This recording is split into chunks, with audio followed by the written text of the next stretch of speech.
waxa keenay inta badan waxaanu ka qayb qaadanaa wacyigelinta kala duwan sida tan maanta u dambeysay oo ay ka mid tahay taariikhdu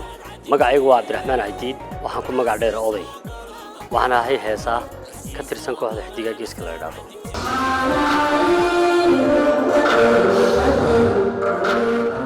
markastoo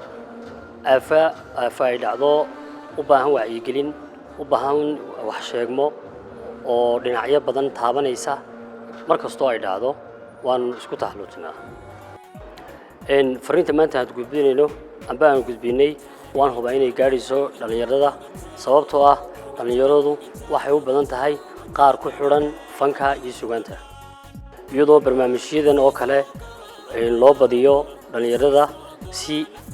annaguna aan u sii marino hab suugaanaysan oo nagu fahansiino dhalinta meel kastay joogto magacaygu waa Maxamed Axmed Bakaal fanaanka tirsan xidiga geeska ahna gudoomiyaha xidiga geeska wallahi wacyigelintii maanta halkan aan meesha madashana keysina ka dhacday waxaan u arkaa wacyigelin aad iyo aad u fiicneed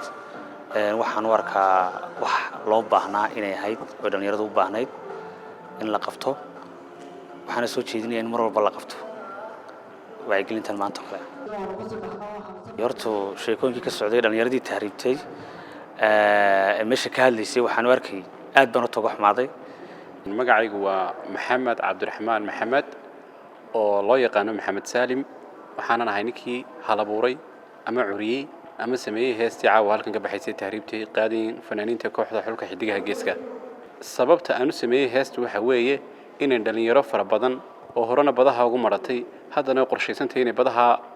ay dul ka talaabaan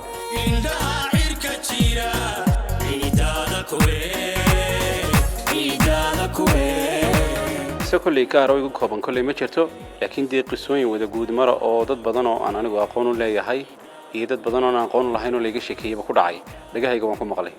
ها كل سوغانتو ويكده رئيسه هذا الكعادي جا وأنا وحمل له لقى تري مل ده رجع كرتا سومالي محمد مل ولي دنيا دافع ده كشوغان هستا ويجاري وانا رجع سنيان إنه وحقوق قاتنا ونكره شويني